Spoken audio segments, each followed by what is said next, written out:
She was too much woman for every alien who rejected her, but perfect in the arms of the human who dared to choose her. On the edge of the frontier, their legend begins now. Jake Harrison had never liked spaceports. Not when he first arrived on Frontier 9 6 years ago. Not now as a seasoned settler who had already survived crop failures, dust storms, and the quiet ache of widowhood. Spaceports were everything he wasn't. Noisy, crowded, chaotic, overflowing with beings from every corner of the galaxy. He preferred solitude, the hum of his irrigation pumps, and the steady rhythm of soil beneath his boots. But wheat hybrids didn't magically appear at his doorstep, and Galaxy Corporation didn't deliver to remote farms. So here he was again, standing under the harsh white lights of Terminal D, fighting back a scowl as creatures with too many limbs or too many eyes brushed past him. He ran a hand through his thick blonde hair, a nervous habit he never quite outgrew. The day was already too long, his shoulders already tight from hauling equipment he couldn't afford to replace. He checked the digital manifest for the 5th time, as if hoping something might magically change. Shipment drought-resistant wheat hybrid 7B Redline. Origin Galaxy Corp Depot 14. Status ready for pickup. Critical. Absolutely critical. If this batch failed the way last season's did, his farm wouldn't survive another cycle. Delivery for Harrison Farm. Dock 16, an automated voice chirped overhead. Jake grunted, slung his pack higher on his shoulder, and shoved his way through the crowd. Just one more errand, one more day, one more season. He could keep going. He always kept going. That was his curse and his gift. He was halfway to the cargo bays when he saw her. At first, she was just a stillness in the corner of his vision, a figure that didn't move with the flow of the crowd. Then he looked again, and his breath caught. She stood alone near the passenger arrival gate like a dropped piece of midnight sky. Her skin was a soft azure blue with a faint shimmer as though she carried the reflection of distant stars beneath her surface. Long white hair tied neatly, but with a few strands falling loose, framed a face that held both strength and fragility. Her violet eyes, too large to be human, were rimmed with fresh tears. 2 suitcases sat on either side of her like small, loyal guardians. Her clothing was functional, a dark tunic paired with a light apron, the typical uniform worn by domestic service contract brides. Jake had seen dozens of mail-order brides pass through this terminal since Frontier 9 was founded, but he had never seen one standing alone abandoned. She wasn't scanning the crowd with hopeful anticipation. She wasn't carrying flowers or a contract file. She was just still, quiet, trying not to shatter. Jake wasn't the type to get involved. Every frontier settler knew someone else's business was a good way to get shot. But something about her, maybe the trembling in her fingers, maybe the way she tried to hide her tears like it was shameful, pulled him in. He found himself walking toward her before he consciously decided to. "You all right?" he asked, voice rougher than he intended. She startled, turning toward him. Those violet eyes widened with a mix of surprise and flustered formality. "Yes, I am fine," she said in accented English. Her consonants softened, vowels stretched in musical ways. "Just waiting." "How long?" Jake asked, crossing his arms. Her shoulders sank.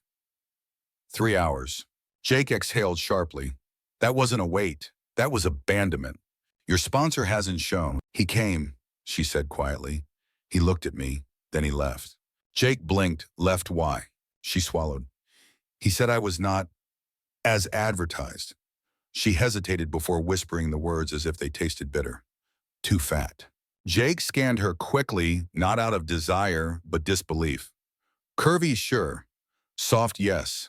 But overweight only by the standards of idiots or species that worshipped bird-like thinness. She looked strong, healthy, real. "That's bullshit," Jake snapped before he could stop himself. Her eyes shot up. "Pardon." "Sorry," he muttered, rubbing the back of his neck. "I mean, that's a terrible thing to do to someone. Traveling all this way, getting rejected at a spaceport, that's cruel." Her lips twitched, half gratitude, half disbelief. "Agency said no refunds, no return ticket. I must figure out my next step." Jake blew out a slow breath. Frontier 9 wasn't kind to anyone who didn't have connections or shelter. She was vulnerable, alone, and the way she stood trying so hard not to look broken did something to him. "What's your name?" he asked. "Leary. Leary Navin of the Azurian Collective." "Azurian." He'd heard of them: humanoid, peaceful, adaptable, biologically compatible with humans, often trained in domestic sciences or agriculture. He extended a hand. Jake Harrison, I've got a farm about 30 kilometers from here. She looked at his hand like she wasn't sure she should take it. When she finally did, her skin felt warm and faintly textured, like silk brushed over suede. But she still hesitated. Why do you help me? A simple question, carrying the weight of every betrayal she'd ever endured. Jake didn't dress it up, because it's the decent thing to do. No expectation, no price. He shook his head. You can stay in the spare room while you figure things out. If you want to help around the farm, fine. If not, also fine. No strings. Leary studied him for several long seconds, as if searching for hidden motives beneath his words. Finally, she nodded. I accept. Jake reached for one of her suitcases. Let's get out of here before traffic gets worse. As they walked through the terminal, he noticed the stares, some curious, some judgmental. A human farmer and a blue-skinned mail-order bride walking together looked like trouble to some people. But Larry walked beside him with quiet dignity, despite the pain shadowing her features. The ride back to the farm was mostly quiet. Occasionally, she asked about local vegetation or the twin moons rising over the plains, her curiosity flickering like embers trying to reignite. Jake found it oddly comforting. Her presence didn't feel intrusive. She wasn't forcing conversation. She was simply there. And somehow, that felt like more than he'd had in years. When they finally crested the hill overlooking his modest farm, just a prefab house, a barn, a greenhouse, and fields stretching into the red-tinged horizon, Jake braced himself for her reaction. Compared to the gleaming towers of the Azurian collective, his place must have looked primitive. It's not much, he muttered. Leary gazed across the fields, her eyes softening for the first time. It is peaceful, she said. I like it. Something loosened in his chest, just a fraction, just enough for air to move. He parked the transport and grabbed her suitcase. Welcome to Harrison Farm, he said quietly. Her violet eyes lifted to his, still unsure, still guarded but hopeful. Hope. Jake hadn't seen that in anyone's eyes directed at him in a long, long time. And he didn't know yet, but this moment, this accidental act of kindness, would unravel every thread of his lonely life and weave it into something new, dangerous, and extraordinary. Jake woke before sunrise the way he always did.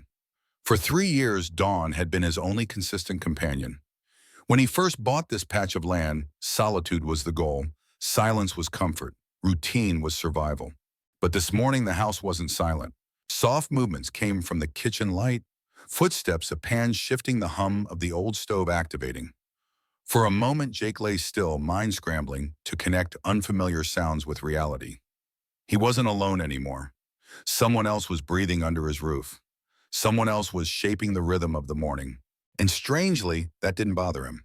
He sat up, pulled on his worn work shirt and boots, and headed down the hallway. The scent hit him first, warm, savory, slightly sweet, something unfamiliar layered atop Earth-style eggs.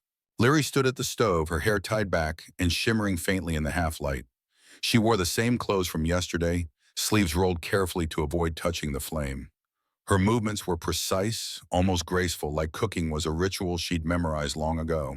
When Jake stepped into the doorway, she startled, her blue fingers tightening around a spatula. Oh, good morning, she said softly. I did not mean to wake you. You didn't, Jake replied, rubbing sleep from his eyes. I'm always up at this hour. He moved toward the coffee machine, but paused as he passed the counter. The eggs in the pan had taken on a faint lavender tint. He raised a brow. I found Misrin spice in my luggage, Leary explained quickly as if fearing judgment. It is common in Azurian cooking. I thought maybe it would be acceptable. Jake took a bite when she offered a small plate.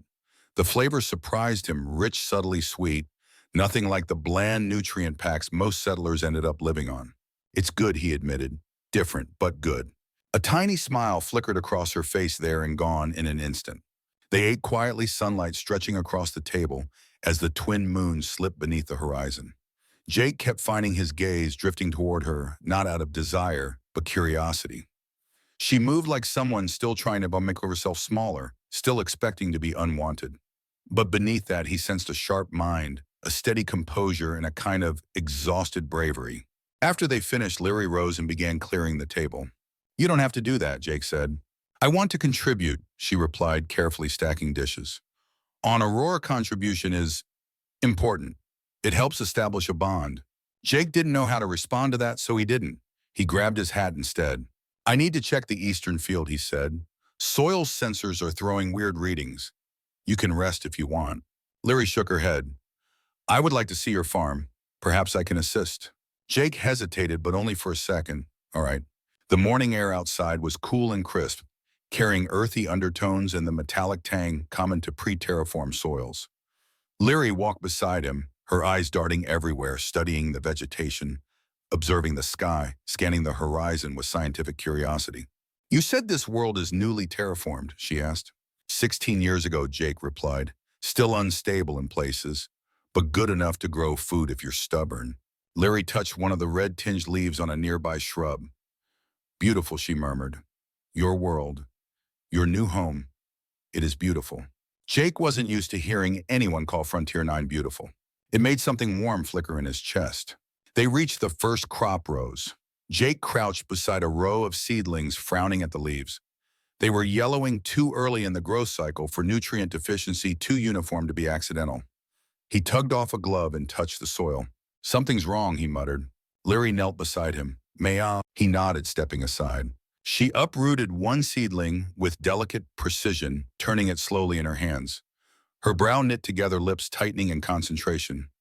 Jake found himself watching her more than the plant. These plants are sick, she said simply.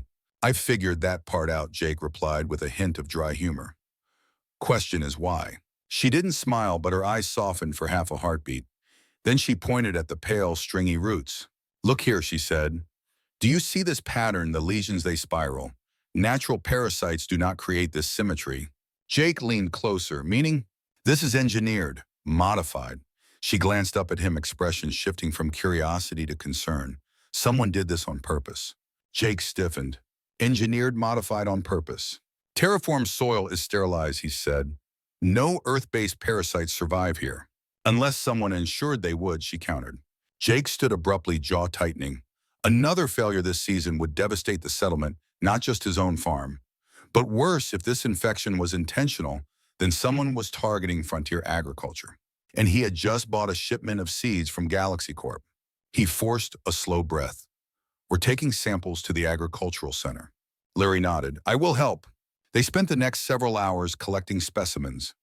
Leary moved through the fields with practiced familiarity, not like a domestic worker, but like someone who'd spent years studying plant life. Every so often, she would pause to examine a leaf's underside or hum thoughtfully while testing soil texture between her fingers. You know a lot about this stuff, Jake finally said. I studied botanical sciences on Aurora, she replied quietly, before I chose to leave. The hesitation was small but noticeable. There was a story there, something painful, but Jake didn't push. Everyone on the frontier had reasons they didn't talk about. He had his own. By midday, they returned to the house.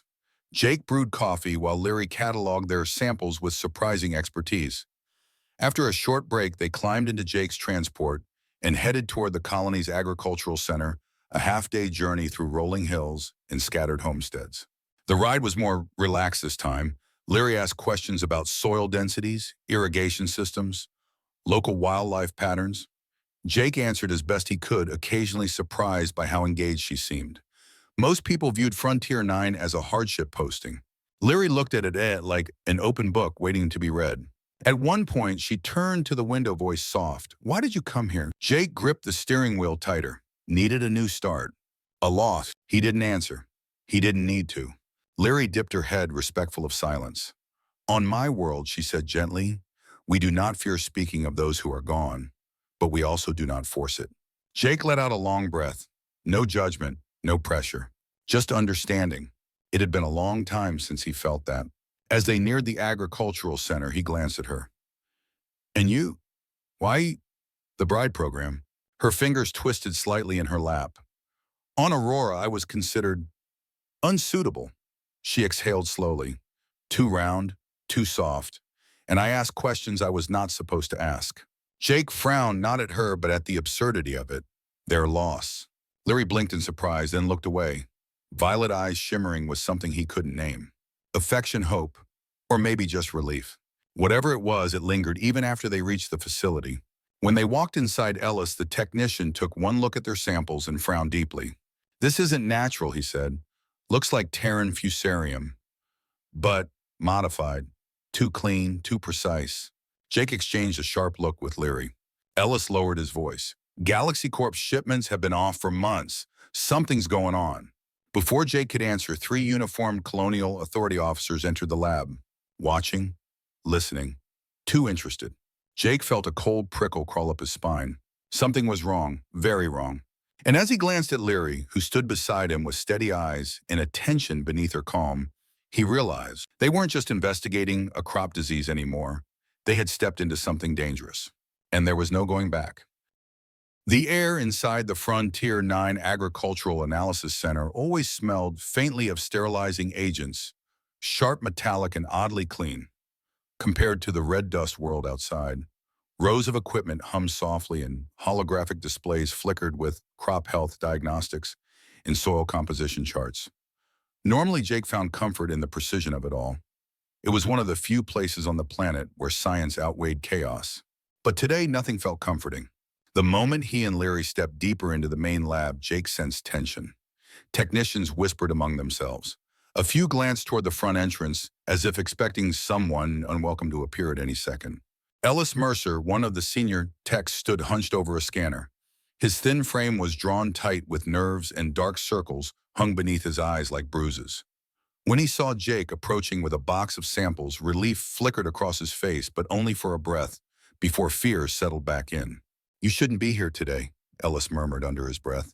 Jake raised an eyebrow. "Why not?" Ellis glanced around the room, lowered his voice further.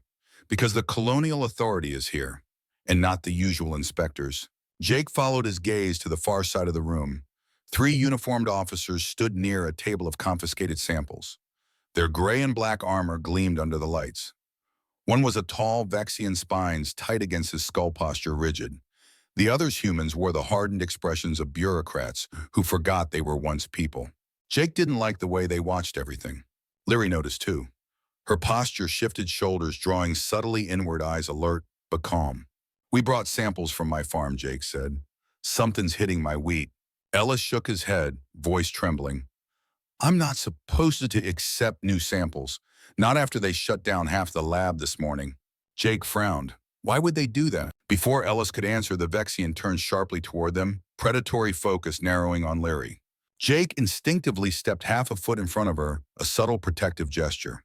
The Vexian's pupils contracted. "Human farmer," he said, voice smooth and cold. "State your purpose." Jake held up the sample case.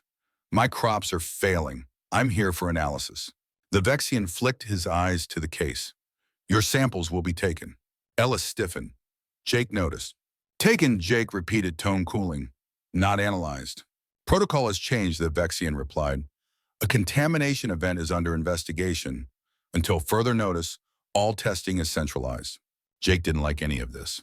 Leary stepped slightly forward, her voice gentle but firm. "May I ask what type of contamination?" The Vexian turned his gaze to her, fully now studying her like one might study a puzzle piece that didn't belong. "Identify yourself," he demanded. "Leary Naven of the Azurian Collective," she replied calmly. "Botanical Sciences Division." The Vexian's spines twitched, subtle but unmistakable. "You are far from your territory, Azurian." "I am aware," she said softly. Jake watched the exchange carefully. Something was wrong. The Vexian wasn't asking normal verification questions. He was probing, checking identity, matching her face to something in his memory. Finally, the Vexian nodded curtly. "Your presence is noted. Do not interfere with authority business." He turned and moved to another station. The two human officers followed. Jake exhaled slowly. "Friendly guy." He recognized something. Leary whispered. "I am not certain what." Ellis stepped closer, voice trembling. "He's Captain Thax, Agricultural Protection Division." His eyes darted toward the Vexian. "Rumors say he's been involved in quiet operations against frontier settlements." Jake didn't like the sound of that at all. Ellis lowered his voice further.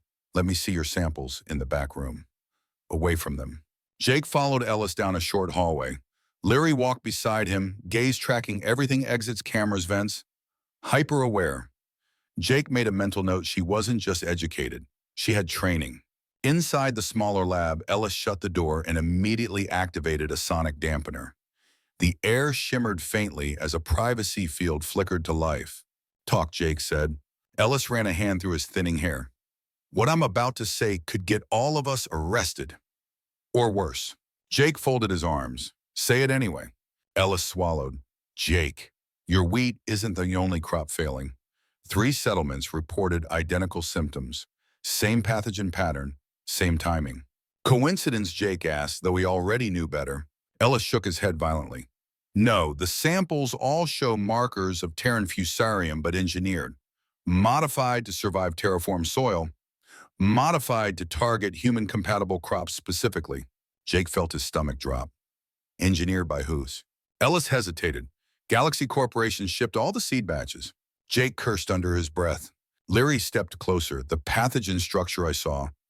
It resembled gene splicing signatures used in military biowarfare. Very advanced, very deliberate. Ellis nodded. Exactly. I tried to run a deeper analysis this morning, but Captain Thax shut down the lab, confiscated samples, ordered all personnel to stand down. Jake stared. Why would the Colonial Authority protect Galaxy Corp? Ellis's voice cracked. I don't know, but everything points to a cover-up. Before Jake could respond, the hallway outside echoed with footsteps, purposeful, coordinated. Ellis killed the dampener and shoved the samples back into Jake's arms. Go. Now, before they come here. Jake didn't hesitate. He led Leary out the back exit. As they stepped outside into the arid sunlight, Jake spotted Thax across the courtyard, watching them leave, expression unreadable. They climbed into Jake's transport in tense silence. Halfway down the dusty road home, Leary spoke. They were watching for me. Jake glanced at her sharply. What do you mean? She hesitated. Before I left Aurora, I questioned certain practices. Her fingers tightened in her lap. Genetic programs, experiments in agricultural suppression. My superiors warned me to stop asking. Jake felt icy dread bloom in his chest. You think someone flagged you? I do not know, she whispered. But Captain Thax recognized my credentials. That is not normal. Jake tightened his grip on the steering wheel. Dust plumed behind them as they sped across the plains. What did he say to you? Jake asked. He told me not to interfere. Larry gazed out at the horizon, voice trembling slightly. Which means he believes I can. Jake's jaw clenched. And Galaxy's seed shipments went through the same authority channel he oversees. Yes, Larry said quietly. It aligns too perfectly. As the sun dipped lower, Jake felt heat rise in his chest, anger, fear, determination blending into something sharp. They weren't dealing with a natural crisis. They were up against a coordinated attack, a corporate government conspiracy, and Larry, this woman who had done nothing but try to rebuild her life, was now a target. Jake's farm appeared in the distance. Relief flickered for a moment. But when they reached the house, Jake felt Larry's hand brush his arm lightly. Jake, she murmured. He followed her gaze. A glint of metal near the barn, movement between the trees, the faint hum of an engine powering down. And there at the edge of his property, 3 armored mercenaries stepped into view. All armed, all waiting, all wearing the insignia of a private contractor hired by Galaxy Corporation. Jake's pulse spiked. Larry inhaled sharply. They followed us, she whispered. No, Jake realized they weren't just following. They were here to erase evidence, to silence witnesses, to eliminate Larry. Jake's voice dropped to a low growl. Get inside, now. But it was already too late. The first shot tore through the air, and the war for Frontier 9 had just begun. The first shot wasn't aimed to kill, it was a warning. A sizzling streak of energy burned across the dirt, carving a smoking groove less than a meter from Jake's boots. The second shot, however, wasn't nearly as polite. It scorched through the corner of his porch railing, showering the steps with hot splinters of metal. Jake didn't freeze, didn't panic. The old soldier in him, a version of himself he'd buried deep beneath years of farming, rose like a ghost breaking the surface. Inside, he gasped, grabbing Larry's wrist and yanking her toward the doorway. She moved without hesitation, her training, whatever it truly was, kicking in just as fast. Another blast struck the house behind them as they dove through the doorway, rolling across the wooden floor. Jake slammed the reinforced door shut and locked the deadbolts. Down, he ordered. Larry immediately ducked behind the kitchen counter.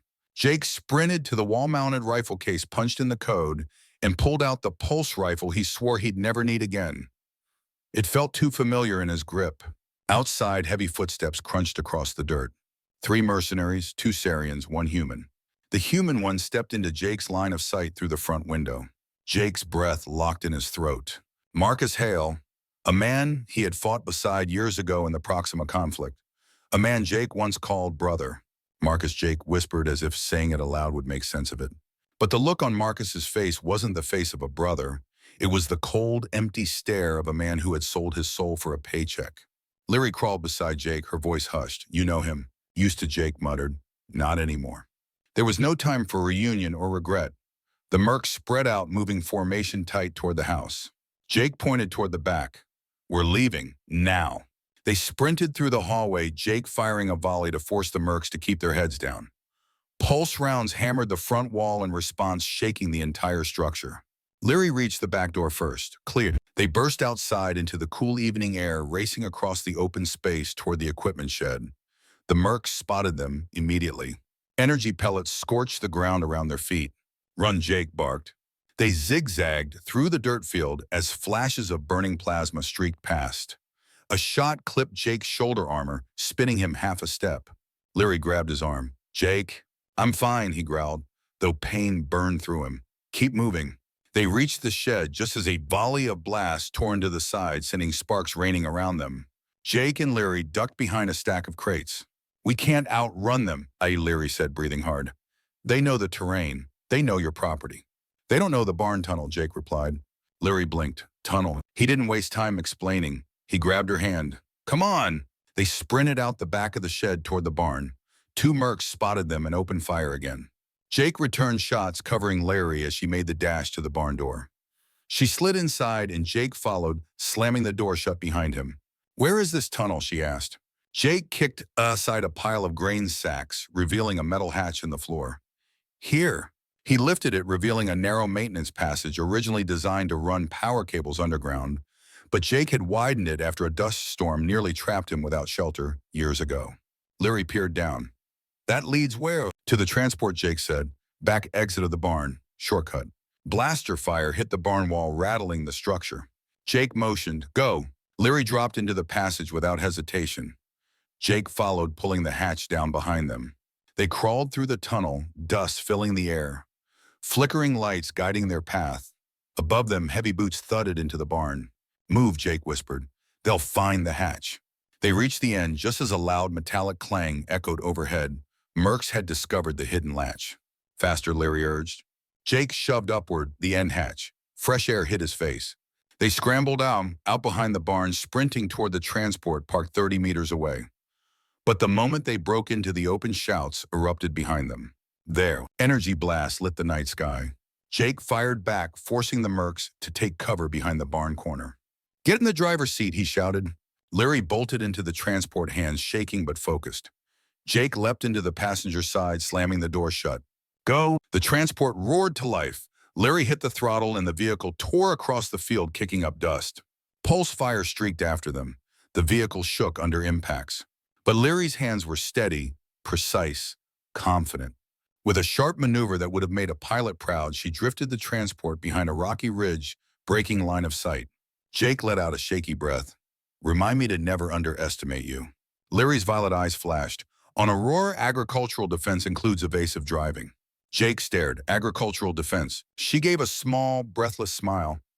Our crop raiders were persistent. Despite everything, Jake almost laughed. Almost. By midnight, they reached Coopertown, a small yet fortified settlement tucked in a valley. Lights burned around the perimeter, fence guards patrolling with weapons in hand. Jake opened the comm. Tom, it's Jake Harrison. We need emergency shelter. Static crackled. Then a familiar, gruff voice answered, half disbelieving. Jake, what the hell is going on? Corporate mercs hit my farm, Jake said. Galaxy is covering their tracks, and they're after her. Jake looked at Leary. Tom didn't hesitate. Gate opening, get in here. The energy barrier flickered off, and Leary drove the transport through as armed settlers jogged alongside, scanning for threats. Tom Cooper, a broad, scarred man with silver streaks in his beard, stood waiting at the central house. Jake stepped out of the vehicle, pulling Leary with him. This is Leary Navin, Jake said. She's with me. Tom nodded. Inside, now. They followed him into the settlement's main hall. A dozen settlers gathered, tense and exhausted. Many had fields infected by the same mysterious pathogen. Many had families to protect. Tom closed the door and faced them. Talk. Jake laid out everything: the lab's shutdown, Captain Thax, the engineered fungus, the mercenary attack on his farm. The room erupted into angry murmurs. Tom raised a hand, quiet. He turned to Larry, eyes narrowed thoughtfully. "You're a scientist." "Yes," Larry said, stepping forward slightly. "I specialized in countermeasures against engineered pathogens." Tom whistled softly. "Well, damn, that's convenient." "It is not convenience," Larry corrected gently. "It is necessity. Your crops are under attack, and not just by chance." She moved to a hollow table, bringing up the pathogen scans she had memorized from the lab. "This strain, I have seen something similar before." Jake looked at her sharply. "Where?" "Aurora," she whispered. "During territorial disputes. Modified fungi used to destroy rival food supplies without open warfare." The room went silent. Tom leaned in. "You're telling me this is a bioweapon?" "Yes," Larry said. "And someone with Vexian biotech signatures engineered it." Jake felt the room temperature drop. "Thanks." Larry nodded. Tom slammed his fist onto the table. "So what's the fix?" "I can develop a soil treatment," Larry said. "But I need hexavalent rhodium as a stabilizer." Tom grimaced. "Northern Ridge." "Yes," she confirmed. "The mineral deposits there contain it." Jake cursed. "Scavenger territory." Tom met his eyes with grim understanding. 3 mining teams died there just last month. Silence stretched between the group. Then Jake stepped forward. "We go at dawn." Larry looked at him, worry flickering. "Jake," he shook his head. "We don't have a choice." Tom nodded. "I'll send Davis with you. Best tracker we've got." Tom moved to gather maps and equipment. As Jake turned back to Larry, he noticed her watching him with an expression he hadn't seen on anyone in years. Trust, fear, and something deeper, something dangerous. "You could die," she whispered. Jake stepped closer. "So could you. But we're not letting these bastards starve out half the frontier." Her shoulders trembled slightly, but her eyes hardened with resolve. "Then we go together." Jake nodded slowly. Together. The word felt heavier than any weapon. Before dawn, they set out, Jake, Larry, and Davis armed with rifle scanners in a grim determination that none voiced aloud. They hiked through unforgiving terrain as the sun rose, reaching the jagged cliffs of Northern Ridge by late morning. The wind howled through the ravines, carrying echoes that made the hair on Jake's neck rise.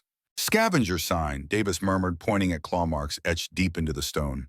"Fresh." Jake tightened his grip on his rifle. Larry silently activated her scanner. The rhodium concentration increases further ahead. They continued deeper until a chittering sound echoed across the ravine, low, predatory, too close. Davis froze. "Don't move." Jake felt Larry's breath brush his neck as she pressed close behind him on the narrow ledge. A shadow shifted in the rocks above. A massive scavenger, 6 limbs, armored hide mandibles clicking, crawled across the cliffside. Then another, and another. Jake's pulse hammered. Move and you die. Freeze and maybe you live. Minutes crawled by like hours. The chittering finally faded. "They know we're here," Davis whispered. "We need to move. Fast." They reached the mineral vein, a shimmering seam running along the ravine wall. "Extract now," Jake urged. Larry were quickly gathering samples as the scanner beeped urgently. "We got it," she said. "Enough to—" A new sound drowned her out. The rumble of engines. Jake looked up. A Colonial Authority gunship descended into the ravine, Captain Thax's insignia gleaming on the hull. Davis swore. "They tracked us." Jake's jaw clenched. "We run," where Davis demanded. Larry's eyes landed on the scanner display. She pointed. "There's an underground water channel directly below us." Jake blinked.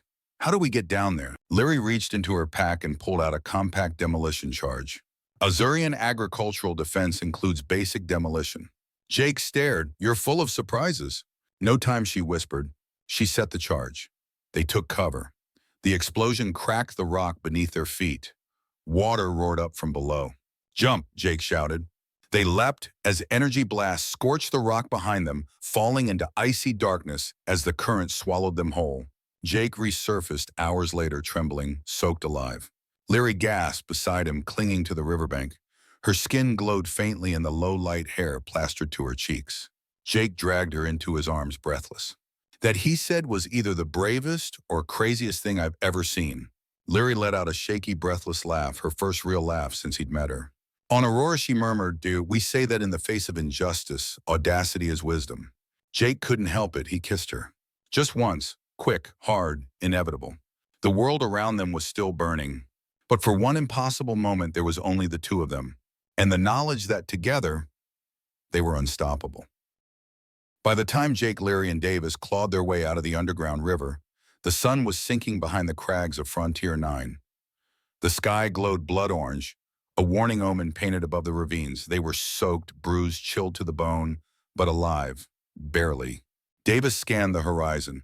Coopertown's about 8 kilometers east. We cut across the lowlands. We can get there before full dark. Go, Jake said.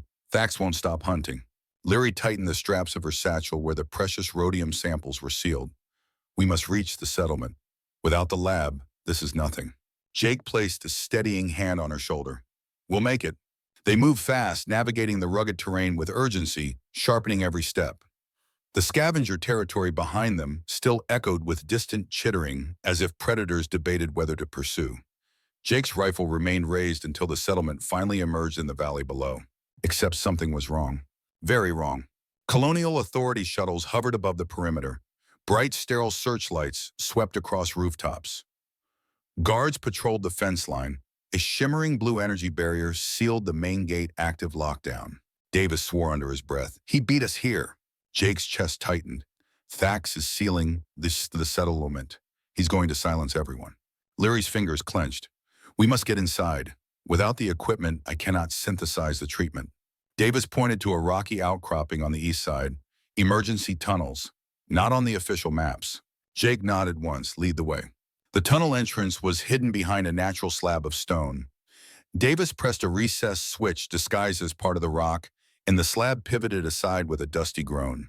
The passage beyond was dark, cramped, and stale with years of neglect. We'll have to crawl, Davis warned.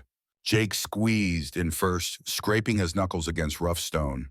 Leary followed close behind, moving fast despite her trembling limbs. The tunnel sloped it upward, turning in tight angles. Occasionally they paused to listen. Voices echoed faintly from above. Authority troopers. The settlement was crawling with them. Seconds stretched into minutes, minutes into what felt like hours. Finally, Davis whispered, "Stop, we're here." He pressed upward on a metal hatch, listened, then shoved it open.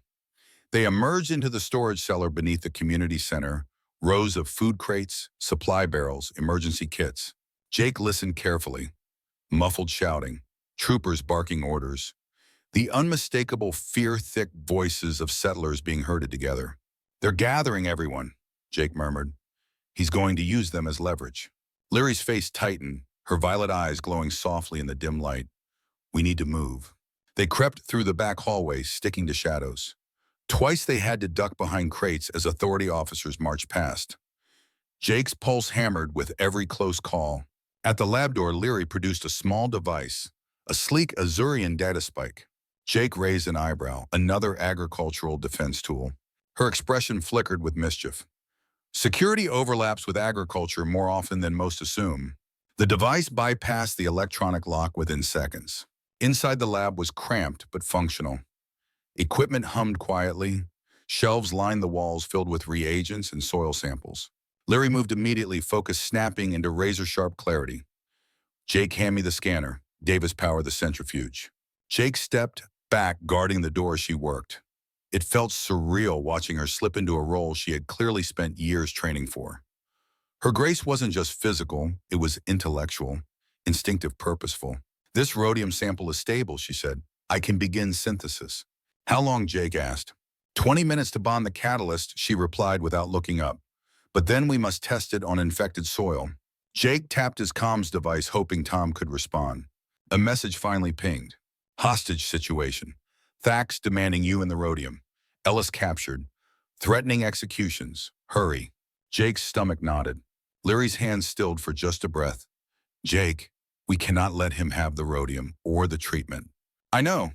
She resumed work, but fear trembled under her calm. "He wants to erase evidence. If he gets the formula, he can destroy it." Jake stepped closer, voice low. "He's not getting you." Her gaze lifted. Something raw and fragile flickered there before she turned back to her work. Davis peeked through the blinds. Authority troops everywhere. Settlers are being rounded up at the commons.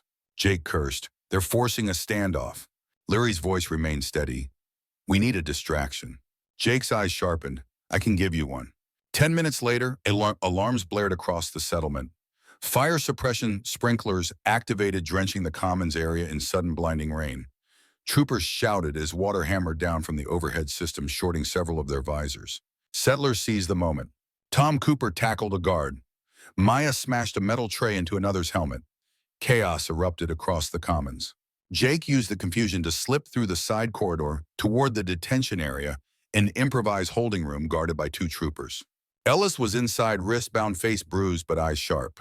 Jake ducked behind a support beam as troopers shouted at the malfunctioning suppression system. Now, he sprang from cover, striking one trooper from behind and disarming him in a single fluid motion. The second trooper spun, but Jake's pulse rifle cracked first, dropping him with a stun shot. Jake pressed Leary's lock spike to the detention door. It clicked open. Ellis stumbled out. "Jake, thank God." He's deleting evidence, destroying servers." "Save it," Jake said. "We need you at the comm center, now." Ellis nodded quickly. "We can broadcast the proof directly to sector headquarters. Override protocols. They can't stop it. Then move." Back in the lab, Leary was finishing the mixture. A faint glowing azure solution pulsed softly in the vial like captured lightning. "It's ready," she whispered. Ellis appeared breathless at the door. "I have a hidden sample of infected soil." They didn't find it. Leary applied a drop of the azure mixture to the soil. Jake, Ellis, and Davis watched through the microscope display. The pathogen began to disintegrate. Cell walls ruptured. Genetic sequences collapsed. "It works," Ellis breathed. "Holy hell, it works." Jake exhaled for the first time in minutes. "Then let's end this." They raced to the comm center, Ellis hacking through the security blocks with practiced expertise. The communications array hummed to life. Ellis transmitted the full data package: pathogen scans, rhodium formula, security footage, and evidence of Vexian biotech signatures. "This is Ellis Mercer," he announced, voice steady despite the danger. "Emergency override. Gold clearance. Transmitting proof of a coordinated bioweapon attack on Frontier 9 and surrounding human settlements. Suspects include Galaxy Corporation and Captain Thax of the Colonial Authority." The moment the transmission confirmed receipt, Jake turned to Leary. "Time to finish this." They found Thax barricaded in the administrative building, a handful of troopers still loyal to him. Settlers surrounded the building, all armed, some with rifles, some with tools, some just with raw fury. Tom called out, "It's over. Thax, drop your weapon and step out." Silence. Then the door creaked open. Captain Thax stepped out slowly, calm, composed, but cornered. His spines were slicked down tight, his vertical pupils narrowed to slits. "You humans," he spat. "You cling to barren worlds and call it destiny. You interfere where you don't belong." Jake stepped forward, rifle steady. "And you tried to starve us out. That ends now." Thax bared his teeth. Human resilience. Always the same, annoying, persistent, predictable. "You're talking too much," Tom muttered. A dozen settlers cocked their weapons. But Thax's gaze was fixed on one person. "Leary, you," he hissed, the Azurian scientist who refused to stay in her lane. Leary stood tall. "I question cruelty. I will not apologize." Thax lunged. Jake fired. The blast hit the Vexian square in the chest. The captain dropped to his knees, stunned, before settlers swarmed him and dragged him to the ground. It was over. The settlement erupted into relieved, exhausted cheers. Maya hugged Jake so hard his ribs popped. Davis and Tom exchanged tired, victorious grins. Amid the chaos, Jake searched for Leary. She stood alone at the edge of the crowd, watching the sky with quiet contemplation. Her white hair glowed in the dimming light. Jake approached slowly, thinking of Aurora. She shook her head, thinking of choices. He waited. She turned to him, eyes luminous. "The Colonial Authority offered me a position, a chance to rebuild my career among the stars." Jake's heart sank, but he kept his voice steady. "You deserve that chance." "I turned it down," she said simply. Jake blinked. "What? Why?" She stepped closer, blue fingers brushing his jaw. "Because there is a farm that needs rebuilding, and a man who offered me kindness when I had nothing." Jake swallowed hard. "Leary." "And because," she whispered, "I no longer wish to run. I wish to stay." Jake's voice softened. "Then stay with me. Not as a guest, as my partner, my wife." Her eyes widened, then brightened. "Yes, Jake Harrison," she said. "Yes." He pulled her into his arms as the settlement around them celebrated two souls battered by the universe, but somehow miraculously finding each other. And far above them, the stars watched silently, witnesses to the birth of something unstoppable. The air in Coopertown felt different after Captain Thax was dragged away. Less suffocating, less oppressive, but charged with an electricity that only comes when people who are supposed to be powerless suddenly realize they are not. Settlers moved through the commons with a mix of awe and exhaustion, the adrenaline in their veins refusing to settle, even though the immediate danger had passed. The settlement was battered, soaked, scarred, but still standing. The people were bruised, shaken, but still standing. And Jake Harrison felt something he hadn't felt in years. Hope, though he barely had time to taste it, because the fight wasn't over. Not by a long shot. Inside the administrative building, the aftermath was chaos. Overturned chairs, burst pipes from the sprinkler system, flickering lights, and captured authority troopers zip-tied to support beams. Cooper's people worked efficiently stripping the enemy's gear for intel, escorting civilians to shelter, and reinforcing patrols.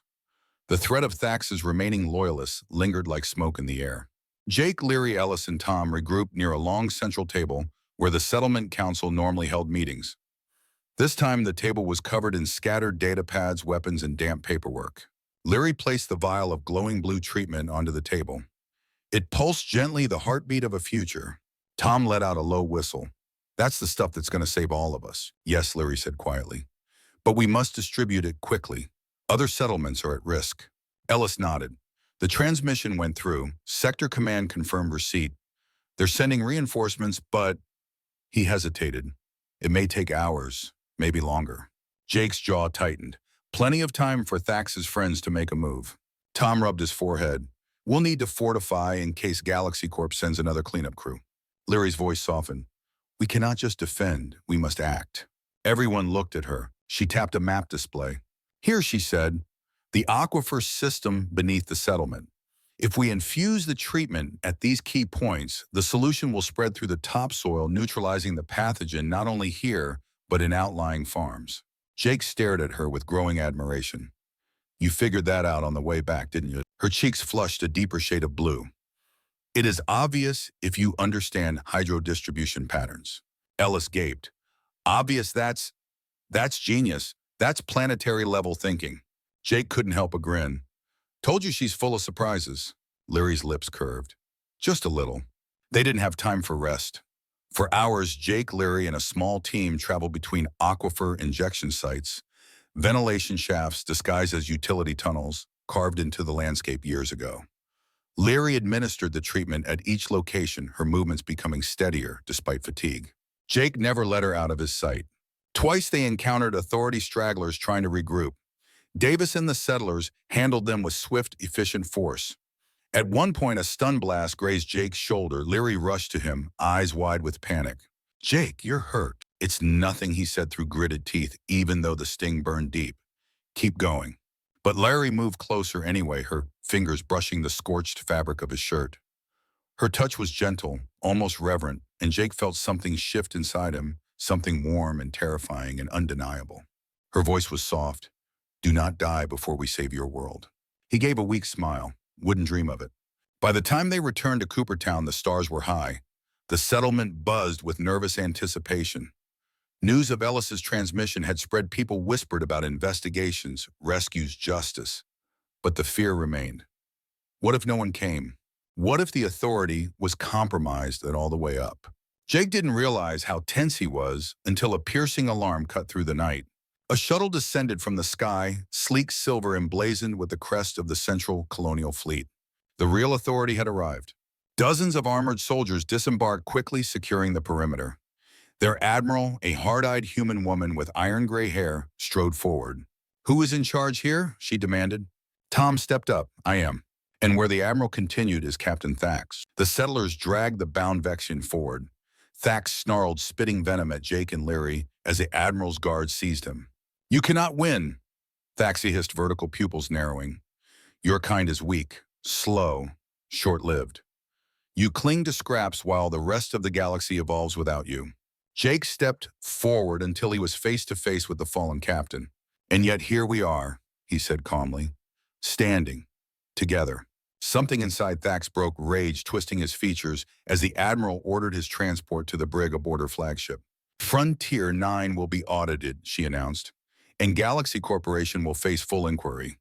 To the citizens of this settlement, your courage will be noted in the official record. You have saved more than your own lives tonight. For the first time since the crisis began, the settlers let themselves believe it was truly over. Jake finally exhaled. Leary stood beside him, her blue skin glowing softly as the settling dust reflected the shuttle's lights. He reached for her hand without thinking. She didn't hesitate. Her fingers intertwined with his. Later, when the noise died down, they found a quiet place on the hill overlooking the settlement. The wind was cool, carrying the scent of treated soil and distant fires being extinguished. Leary stood gazing at the stars, her hair glowing faintly with bioluminescence. Jake spoke softly. You did it. You saved all of us. We saved them, she corrected gently. Jake chuckled. Fair enough. Silence settled around them, comfortable warm. Then Leary said, the Admiral offered me a position. She said the frontier needs minds like mine. A full research license, funding, a team. Jake swallowed. That's incredible. His chest tightened. He wanted to say more, but the words jammed in his throat. Leary turned to him, searching his face. You think I should accept? I think you deserve every opportunity, Jake said honestly. And more. She stepped closer, violet eyes shimmering. But what if the opportunity I want is here? Jake froze. Her voice softened. What if what I want, what I choose is not a lab or a title or a place among the stars, but a life, a home with you? Jake's breath caught. Leary. She reached up, her palm tender against his cheek. When I came to this world, I believed I was unwanted, broken, too much in some ways, not enough in others. But you, her voice shook, you saw me, as I am. Jake covered her hand with his own. And you brought me back to life, he said quietly. I didn't think I could feel this again. Her voice was barely a whisper. Yet here we are. Jake pulled her closer until their foreheads touched. The world fell away, leaving only their breath, their warmth, their unspoken promises. Stay, he whispered. Not as a guest, not as someone passing through. Stay as my partner, my family, my wife. Leary's breath caught. Her eyes widened, not in shock, but in dawning radiant joy. Her hair shimmered brighter, the light pulsing like a star being born. Yes, she breathed, Jake Harrison. Yes. The kiss that followed wasn't desperate, like the one in the ravine. It was slow, certain, full of hope. A seal on something real, something earned, something eternal. When they finally pulled apart, she rested her head on his chest. On Aurora, she murmured, we believe that sometimes souls find each other across the void. It is rare, but when it happens, it is destiny. Jake smiled against her hair. Then I guess the universe finally got something right. Beneath the stars of Frontier 9, with their future unwritten but finally possible, they held each other close. And for the first time since Sarah's death, Jake didn't feel like a broken man trying to survive another season. He felt like a man beginning a new life, a better life, a life he chose, and one that chose him back. 3 months passed. Frontier 9 transformed. What had once been dying fields became seas of green and gold. The soil treatment Leary developed, first tested in a cramped lab, while blaster fire echoed outside, had done more than neutralize the engineered pathogen. It revitalized the land, enriched it, strengthened the microbiome beneath the red-tinged earth. By the time the first new crops rose, the farmers of Coopertown were calling it the miracle. Jake knew the truth. It wasn't a miracle, it was science, it was courage, it was partnership. It was Leary. He stood on the porch of the newly rebuilt Harrison farmhouse, leaning against the rail as he watched her move through the experimental garden she'd cultivated behind the barn. The garden glowed with colors not native to Frontier 9, bioluminescent petals, soft blue reeds that swayed when no wind blew, pale violet leaves that caught sunlight like they were drinking it. Hybrid species, some Earth, some Azurian, some never before seen on any world. Leary moved among them with quiet joy, her hands brushing plants gently as if greeting old friends. Jake couldn't take his eyes off her. He still wasn't sure when he'd first realized he loved her. Maybe it was when she knelt in his field diagnosing a mystery he didn't have the tools to understand. Maybe it was when she held his hand during their escape, refusing to let go even when the world tried to kill them. Or maybe it was when she looked at his broken heart, not shying away, and chose to stay anyway. She looked up and caught him staring. Her smile was soft, luminous. Watching me again, she teased. Jake shrugged. Can you blame me? Leary shook her head amused and made her way toward him. There was a new gentleness in her movements, a small, subtle shift in balance. an instinctive hand resting over her abdomen. Jake felt his throat tighten the way it had every day since she told him the news. She stepped onto the porch, offering him her hand. "Walk with me." "Always," he said. They descended the steps and strolled toward the fields. The air was warm, carrying hints of harvest to be. Migratory skybirds wheeled overhead, their crystalline feathers catching the light like floating shards of glass. Leary inhaled deeply. "It smells alive." "It is alive," Jake said. "Thanks to you." She bumped his shoulder playfully. "Thanks to us." They walked in silence for a while, listening to the gentle rustle of growing things. Beyond the ridge, Coopertown was thriving, families rebuilding houses, children laughing in the newly green fields, settlers working side by side with renewed purpose. Hope had returned to the frontier world. But not everything had been as simple. The investigation into Galaxy Corporation had exploded across the sector. Arrests were ongoing. The bioweapon program was exposed in harrowing detail, funded by corrupt officials overseen by fringe extremists, intended to weaken human settlements and seize terraforming rights. Captain Thack, stripped of authority and honor, had been transferred to a maximum security facility.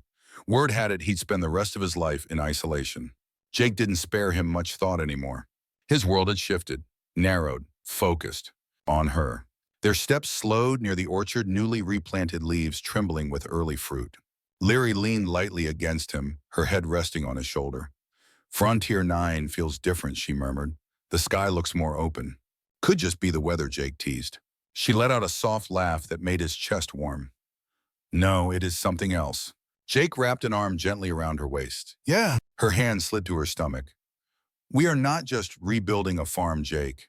We are building a life, a family, a beginning." Jake swallowed hard. There were moments, quiet ones like this, when the enormity of it overwhelmed him. After losing Sarah, he'd convinced himself he was done. Empty, unworthy of happiness beyond survival. But life apparently had different plans, and the universe had delivered them in the form of a blue-skinned woman with white hair and the fiercest heart he'd ever known. He kissed her forehead. "I still can't believe it," he whispered. Larry placed her hand over his. "Believe it, our child is strong, healthy, a perfect blend of Earth and Azuria." Jake felt pride swell inside him, deep, primal, humbling. "Think they'll have your eyes," Larry smiled, "or your stubbornness." Jake groaned dramatically. "God's help them." She nudged him gently. "Do not pretend. You want a little one who challenges you." Maybe he admitted, maybe a lot. Her expression turned thoughtful. "Azurians have a saying, a new soul is a promise the universe makes to two hearts." Jake traced small circles on her shoulder. "That's beautiful." "It is true," she said softly. "We are that promise now." Later, as the sun dipped toward the horizon, painting the farm in warm gold, they returned to the porch. Larry settled into the rocking chair Sarah once used. Jake took the seat beside her. It should have hurt, should have reopened old wounds. Instead, it felt right, not replacing the past, honoring it by choosing the future. Larry rested her head on his shoulder. "What are you thinking about?" Jake wrapped his arm around her gently. "I'm thinking that 3 months ago I almost lost everything, the farm, my future, myself." "And now?" she asked quietly. "Now," Jake said, looking at her belly, at the glowing evening light in her hair, "I have more than I ever dreamed." Larry's hand found his fingers intertwining. Their hands fit perfectly, like they were made to. The silence that followed wasn't empty. It was full. Full of memory, promise, and the steady heartbeat of a new world growing inside her. A soft breeze brushed across the porch. Larry spoke again, voice barely above a whisper. "Do you think the universe planned this, that you would find me at that spaceport?"